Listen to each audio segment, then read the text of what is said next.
Bonsoir à tous, bienvenue sur Des Vidants, voyage au bout de la nuit. Est-ce que vous croyez aux malédictions? Eh bien, en tout cas, dans ce livre, ça nous incite à y croire, car nous sommes à l'académie et il y a un fauteuil qui est hanté. Chaque nouvel académicien élu à ce fauteuil tombe mort. Alors, on ne comprend pas pourquoi. Donc, je vous lis ce soir Le fauteuil hanté de Gaston Leroux, bien sûr. Je continue donc cette lecture et tout ça est très étrange. Et j'espère qu'on va savoir ce qui se passe. Et cependant, quel était l'esprit censé? Monsieur Hippolyte Patard s'arrêta pour se le demander encore. Quel était l'esprit censé qui eût osé voir dans ces deux décès autre chose qu'une infiniment regrettable coïncidence? Jehan Mortimar était mort d'une congestion cérébrale. Cela était bien naturel et Maxime d'Aulnay, impressionné par la fin tragique de son prédécesseur et aussi par la solennité de la cérémonie, et enfin par les fâcheux pronostics dont quelques méchants garnements de lettres avaient accompagné son élection, était mort de la rupture d'un anévrisme, et cela n'était pas moins naturel.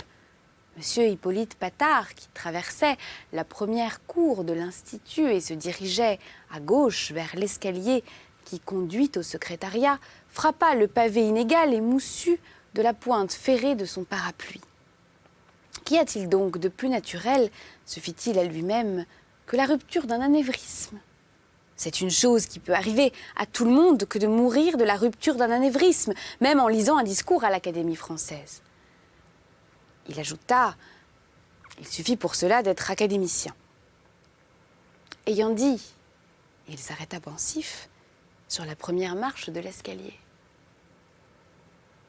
Quoi qu'il s'en défendît, monsieur le secrétaire perpétuel était assez superstitieux. Cette idée que tout immortel que l'on est, car les académiciens s'appellent des immortels, je le rappelle, on peut mourir de la rupture d'un anévrisme, l'incita à toucher furtivement de la main droite le bois de son parapluie qu'il tenait de la main gauche. Chacun sait que le bois protège contre le mauvais sort. Je vais en toucher un petit peu. Et il reprit sa marche ascendante. Il passa devant le secrétariat sans s'y arrêter, continua de monter, s'arrêta sur le second palier et dit tout haut. Si seulement il n'y avait pas cette histoire des deux lettres, mais tous les imbéciles s'y laissent prendre. Ces deux lettres signées des initiales EDS, EDTDLN, toutes les initiales de ce fumiste d'Eliphas. Et monsieur le secrétaire perpétuel se prit à prononcer tout haut dans la sonalité sonore de l'escalier le nom abhorré de celui qui semblait avoir, par quelque criminel sortilège, déchaîné la fatalité sur l'illustre et paisible compagnie, Eliphas de Saint-Elme de Taillebourg de la Nox. Avec un nom pareil, avoir osé se présenter à l'Académie française, avoir espéré, lui, ce charlatan de malheur, qui se disait mage, qui se faisait appeler Sar, qui avait publié un volume parfaitement grotesque sur la chirurgie de l'âme, avoir espéré l'immortel honneur de s'asseoir dans le fauteuil de M. d'Abbeville. Oui, un mage, comme qui dirait un sorcier, qui prétend connaître le passé et l'avenir, et tous les secrets qui peuvent rendre l'homme maître de l'univers. Un alchimiste, quoi. Un devin, un astrologue, un envoûteur, un nécromancien. Et ça avait voulu être de l'Académie. Monsieur Hippolyte Patard en étouffait. Tout de même, depuis que ce mage avait été blackboulé comme il le méritait, deux malheureux qui avaient été élus au fauteuil de monsieur d'Abbeville étaient morts. Ah, si monsieur le secrétaire général l'avait lu, l'article sur le fauteuil hanté, mais il l'avait même relu le matin même dans les journaux. Et il allait le relire encore tout de suite dans le journal L'Époque. Et en effet, il déploya avec une énergie farouche pour son âge la Gazette.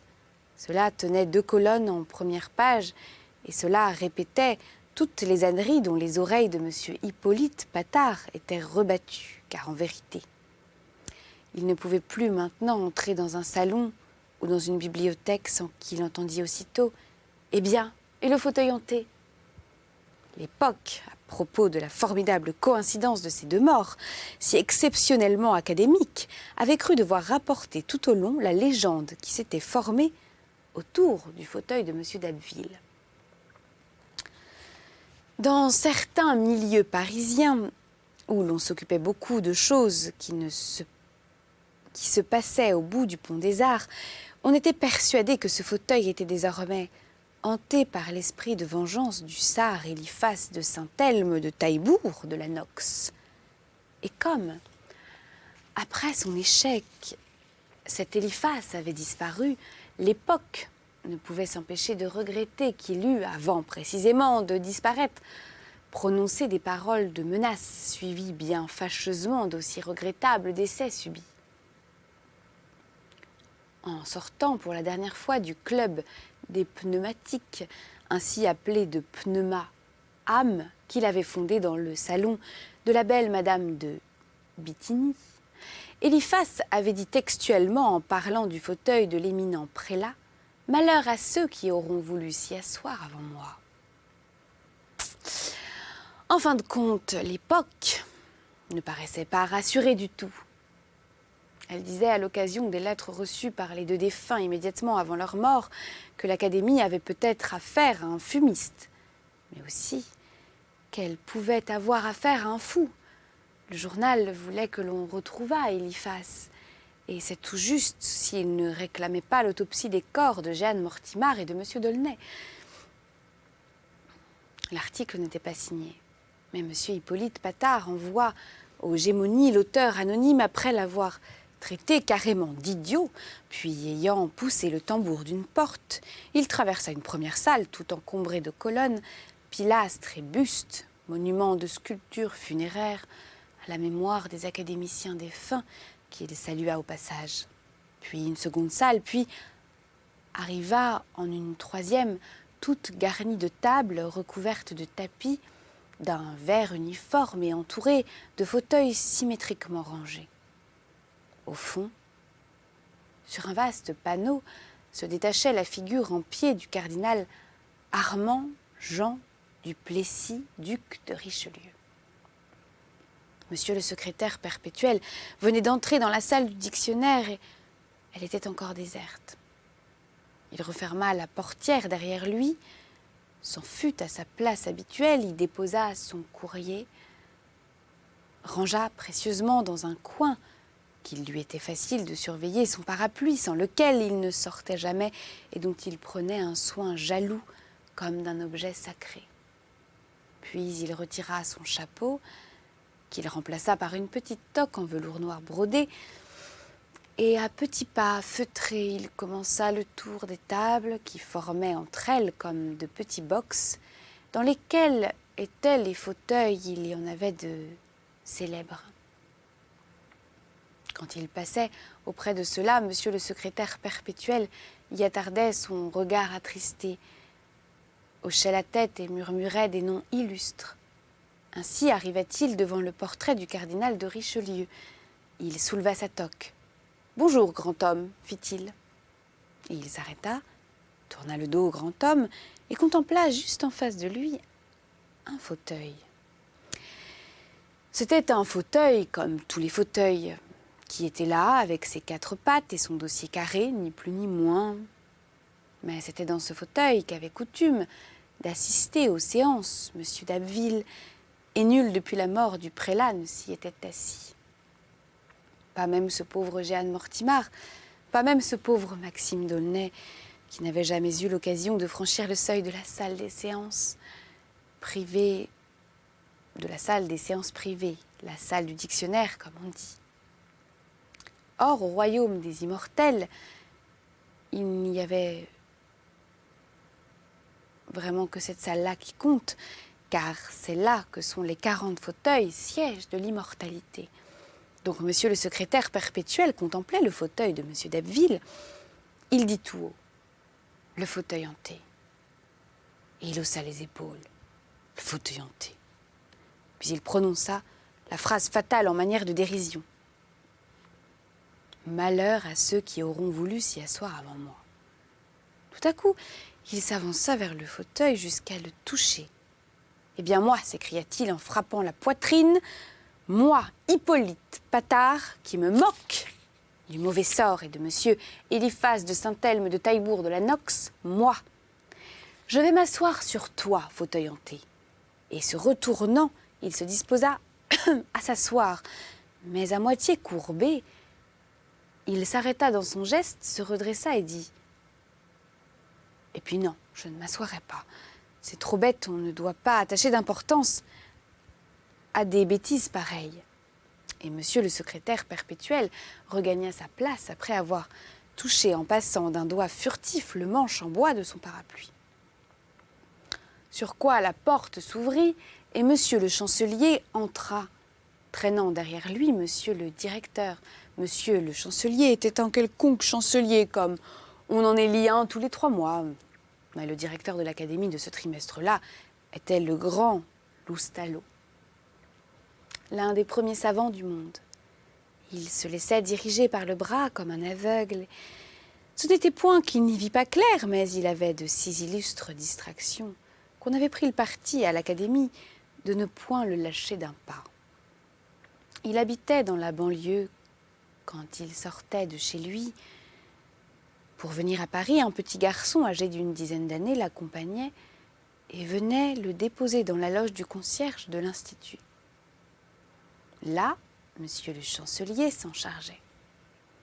À l'ordinaire, le grand Loustalot n'entendait rien de ce qui se passait autour de lui, et chacun avait soin de le laisser à ces sublimes cogitations d'où pouvaient naître quelques découvertes nouvelles destinées à transformer les conditions ordinaires de la vie humaine. Mais ce jour-là, les circonstances étaient si graves que monsieur le secrétaire perpétuel n'hésita pas à les lui rappeler et peut-être à les lui apprendre. Le grand Loustalot n'avait pas assisté à la séance de la veille. On l'avait envoyé chercher d'urgence chez lui et il était plus que probable qu'il était le seul à cette heure dans le monde civilisé à ignorer encore que Maxime d'Aulnay avait subi le même sort cruel que Jehan Mortimar, le directeur. Non, que Jehan Mortimar, l'auteur de si tragiques parfums. « Ah, monsieur le directeur, quelle catastrophe !» s'écria monsieur Hippolyte Patard en levant ses mains au ciel. « Qu'a-t-il donc, mon cher ami ?» daigna demander avec une grande bonhomie le grand Loustalot. « Comment, vous ne savez pas, monsieur le chancelier ne vous a rien dit ? C'est donc à moi qu'il revient de vous annoncer une aussi attristante nouvelle. » Maxime d'Aulnay est mort. Dieu ait son âme, fit le grand Loustalot qui n'avait rien perdu de la foi de son enfance. Mort, mort comme Jehan Mortimar, mort à l'académie en prononçant son discours. Eh bien, tant mieux, déclara le savant, le plus sérieusement du monde. Voilà une bien belle mort. Et il se frotta les mains innocemment. Et puis il ajouta. C'est pour cela que vous m'avez dérangé. Monsieur le secrétaire perpétuel et monsieur le chancelier se regardèrent, consternés, et puis s'aperçurent au regard vague du grand Loustalot que l'illustre savant pensait déjà à autre chose. Ils n'insistèrent pas et le conduisirent à sa place. Ils le firent asseoir, lui donnèrent du papier, une plume et un encrier, et le quittèrent en ayant l'air de se dire « Là, maintenant, il va rester tranquille. » Puis, se retirant dans l'embrasure d'une fenêtre, monsieur le secrétaire perpétuel et monsieur le chancelier, après avoir jeté un coup d'œil satisfait sur la cour déserte, se félicitèrent du stratagème qu'ils avaient employé pour se défaire des journalistes. Ils avaient fait annoncer officiellement la veille au soir qu'après avoir décidé d'assister encore aux obsèques de Maxime d'Aulnay, l'Académie ne se réunirait qu'une quinzaine de jours plus tard pour élire le successeur de M. d'Abbeville, car on continuait de parler du fauteuil de M. d'Abbeville comme si 2 votes successifs ne lui avaient pas donné 2 nouveaux titulaires. Or, on avait trompé la presse.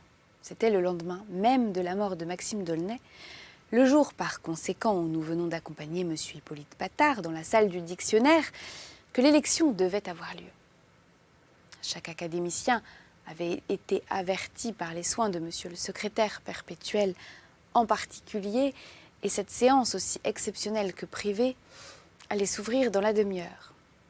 Monsieur le chancelier dit à l'oreille de monsieur Hippolyte Patard et Martin Latouche, « Avez-vous de ces nouvelles ?» Disant cela, monsieur le chancelier considérait monsieur le secrétaire perpétuel avec une émotion qu'il n'essayait nullement de dissimuler. « Je n'en sais rien, répondit évasivement monsieur Patard. « Comment vous n'en savez rien? Monsieur le secrétaire perpétuel montra son courrier intact. Je n'ai pas encore ouvert mon courrier. »« Mais ouvrez-le donc, malheureux. Vous êtes bien pressé, monsieur le chancelier, fit monsieur Patard avec une certaine hésitation. Patard, je ne vous comprends pas. Je ne vous comprends pas. Vous êtes bien pressé d'apprendre que peut-être Martin Latouche, le seul qui ait osé maintenir sa candidature avec Maxime d'Aulnay, sachant du reste à ce moment qu'il ne serait pas élu, vous êtes bien pressé d'apprendre, dis-je, monsieur le chancelier, que Martin Latouche, le seul qui nous reste, renonce maintenant à la succession de monsieur d'Abbeville. Monsieur le chancelier ouvrit des yeux effarés. Mais il serra la main de monsieur le secrétaire perpétuel. « Oh, Patard, je vous comprends. Tant mieux, monsieur le chancelier, tant mieux. Alors, vous n'ouvrirez votre courrier qu'après... » Vous l'avez dit, monsieur le chancelier, il sera toujours temps pour nous d'apprendre, quand il sera élu, que Martin Latouche ne se présente pas. Oh, c'est qu'ils ne sont pas nombreux, les candidats au fauteuil hanté. Monsieur Patard avait à peine prononcé ces deux derniers mots qu'il frissonna. Il avait dit, lui, le secrétaire perpétuel, il avait dit couramment, comme une chose naturelle, le fauteuil hanté. Il y eut un silence entre les deux hommes. Au dehors, dans la cour, quelques groupes commençaient à se former. Mais, tout à leur pensée, monsieur le secrétaire perpétuel, ni le chancelier n'y prenait garde. Monsieur le secrétaire perpétuel poussa un soupir. Monsieur le chancelier fronça les sourcils, dit « Songez donc, quelle honte, si l'Académie n'avait plus que 39 fauteuils. »« J'en mourrais, fit Hippolyte Patard, simplement. » Et il l'eût fait comme il le disait. Pendant ce temps, le grand Loustalot se barbouillait tranquillement le nez d'une encre noire qu'il était allé, du bout du doigt, puiser dans son encrier, croyant plonger dans sa tabatière. Tout à coup, la porte s'ouvrit avec fracas. Barbentane entra. Barbentane, l'auteur de l'histoire de la maison de Condé, le vieux camelot du roi. « Savez-vous comment il s'appelle » s'écria-t-il. « Qui donc » demanda monsieur le secrétaire perpétuel, qui, dans le triste état d'esprit où il se trouvait, redoutait à chaque instant un nouveau malheur. « Bien lui, votre Eliphas. »« Comment, notre Eliphas ? Enfin, leur Eliphas. Eh bien, monsieur Eliphas de Saint-Elme de Taillebourg de la Nox s'appelle Borigo, comme tout le monde, monsieur Borigo. » D'autres académiciens venaient d'entrer, ils parlaient, tout avec la plus grande animation. « Oui, oui, répétait-il, monsieur Borigo. » La belle madame de Bittigny se faisait raconter la bonne aventure par monsieur Borigo. « Ce sont les journalistes qu'ils disent. »« Les journalistes sont donc là » s'exclama monsieur le secrétaire perpétuel. « Comment, s'ils sont là ? Mais ils remplissent la cour. Ils savent que nous nous réunissons et ils prétendent que Martin Latouche ne se présente plus. » Monsieur Patard pâlit. Il osa dire dans un souffle « Je n'ai reçu aucune communication à cet égard. » Tous l'interrogeaient, anxieux. Il les rassurait sans conviction. « C'est encore une invention des journalistes. Je connais Martin Latouche. Martin Latouche n'est pas homme à se laisser intimider. Du reste, nous allons tout de suite procéder à son élection. » Il fut interrompu par l'arrivée brutale de l'un des deux parrains de Maxime d'Aulnay, monsieur le comte de Bray. Savez-vous ce qu'il vendait ? Savez-vous ce qu'il vendait, oui, votre Borigo ? Demanda-t-il. Il vendait de l'huile d'olive. Et comme il est né au bord de la Provence, dans la vallée du Careil, il s'est d'abord fait appeler Jean Borigo du Careil. À ce moment, la porte s'ouvrit à nouveau et monsieur Raymond de la Bessière, le vieil égyptologue qui avait écrit des pyramides de volumes sur la première pyramide elle-même, entra. « C'est sous ce nom-là, Jean Borigo du Careil, que je l'ai connu, fit-il simplement. Un silence de glace accueillit l'entrée de monsieur Raymond de la Bessière. Cet homme était le seul qui avait voté pour Eliphas. L'Académie devait à cet homme la honte d'avoir accordé une voix à la candidature d'un Eliphas. Mais Raymond de la Bessière était un vieil ami de la belle Madame de Bithynie. Monsieur le secrétaire perpétuel alla vers lui. « Notre cher collègue, fit-il, pourrait-il nous dire si à cette époque, Monsieur Borigo vendait de l'huile d'olive, ou des peaux d'enfant, ou des dents de loup, ou de la graisse de pendu ?» Il y eut des rires. Monsieur Raymond de la Bessière fit celui qui ne les entendait pas. Il répondit « Non, à cette époque, il était en Égypte, le secrétaire de Mariette Bey, l'illustre continuateur de Champollion, et il déchiffrait les textes mystérieux qui y sont gravés depuis des millénaires à Saqqara, sur les parois funéraires des pyramides des rois de la 5e et de la 6e dynastie, et il cherchait le secret de Thoth. » Ayant dit, le vieil égyptologue se dirigea vers sa place. Or, son fauteuil était occupé par un collègue qui n'y prit point garde.